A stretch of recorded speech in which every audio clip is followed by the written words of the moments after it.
Estoy esta semana en Chicago y quiero compartirles una serie de pensamientos que se me ocurrieron.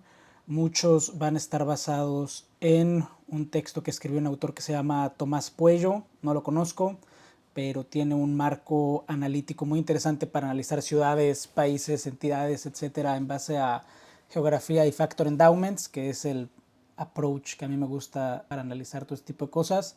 Y bueno, espero que esto les resulte interesante o de utilidad. Va a haber tomas interesantes de la zona turística arquitectónica de Chicago. Chicago básicamente es un hub, esa es su razón de ser. Una vez que los gringos lograron pasar a... Una vez que los gringos lograron comprar la Luisiana francesa y se dedicaron a conquistar el oeste, Chicago se quedó como el centro donde paraban las caravanas. Y además el área donde está, que es un área muy fértil, pues le permitió convertirse también en un hub de granos y de hortalizas y de básicamente todo lo que se cosecha en la cuenca del Mississippi y del río Ohio. Es una ciudad en la que hay mucho dinero, se siente mucho el dinero. Y en ese sentido es muy interesante pensar o meditar en por qué Chicago evitó el destino de todo el Rust Belt y del Midwest y de todas las zonas en la que está rodeada. No está rodeada de Detroit, que quebró cuando se fue la industria automotriz.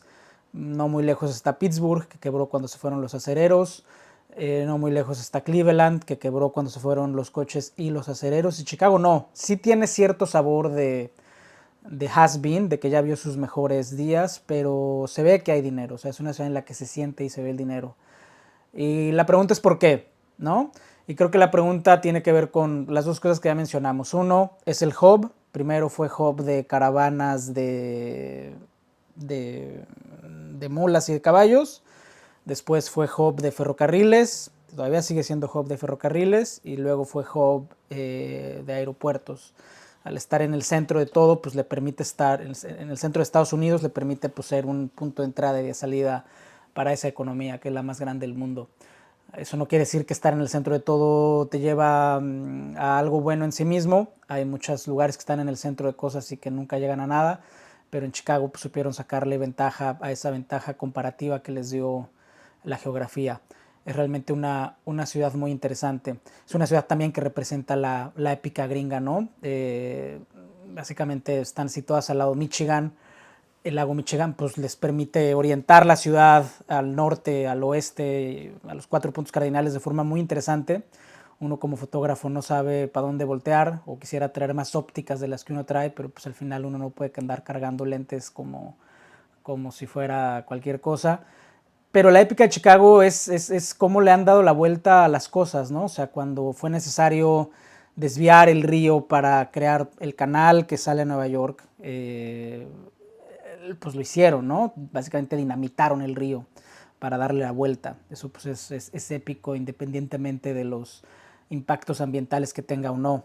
Después del incendio de Chicago, pues básicamente la reconstruyeron más grande y más gloriosa.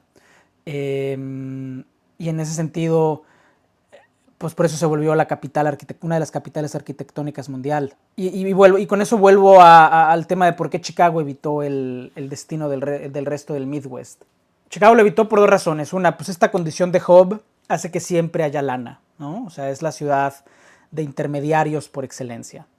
Todo para por acá, todo pasa por Chicago y pues eso va a hacer que siempre haya lana. Y la otra, pues es la propia industria financiera.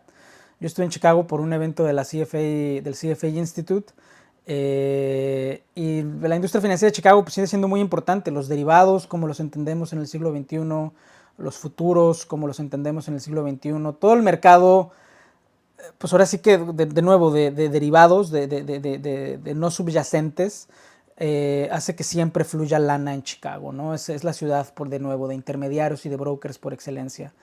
Mientras siga habiendo sector financiero acá y mientras siga estando en medio de la economía más grande del mundo, Chicago le va a ir bien. Cierro estas reflexiones en ese sentido con cómo creo que le va a Chicago. Aquí se va a acumular el capital, o sea, es una ciudad que acumula capital y uno lo ve en la arquitectura, lo ve en las universidades que son de las mejores del mundo. Y el capital pues tiene esa lógica de acumularse y de crecer a veces de forma exponencial. Lo único que para el crecimiento del capital, lo sabemos, son básicamente cuatro cosas. Guerras, ¿no? Eso destruye el capital y lo distribuye. Igual las revoluciones, pues cuando hay una revolución pues ya matan a la gente que tiene dinero y se lo dan a los que no tienen, o se va distribuyendo a lo largo del camino. Desastres naturales, que los desastres naturales pues son cada vez menos, o es algo muy focalizado. Realmente el único desastre natural que se me ocurre ahora que pueda detener el proceso de acumulación de capital que hay en países como China, Estados Unidos y por ende en Chicago, pues es la famosa onda solar que llegará algún día y que freirá la infraestructura de telecomunicaciones y de electricidad. Eso va a pasar, esperemos que no pronto. Y la cuarta, pues es la acción política más gradual, ¿no? O sea, reformas fiscales, etcétera. Pero fuera de eso, el capital tiende a acumularse por sí mismo. Y en ese sentido, pues a Chicago le va a ir así. O sea, se va a acumular capital en Chicago, pues yo creo que hasta el fin de los tiempos. Y vengan, es una linda ciudad, mucho frío, mucho viento. Traigan buenas cámaras, traigan todas las ópticas que puedan. Y nada, se divierten.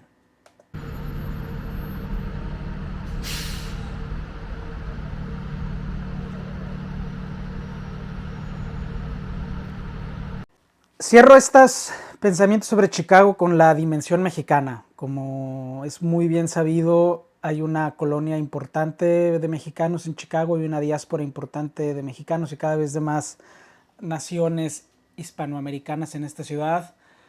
Y es curioso pensar en por qué. Porque digo que esté que en California o que en Nuevo México o los estados cercanos a la frontera con Estados Unidos haya una presencia importante mexicana, pues es comprensible y en cierta manera hasta natural.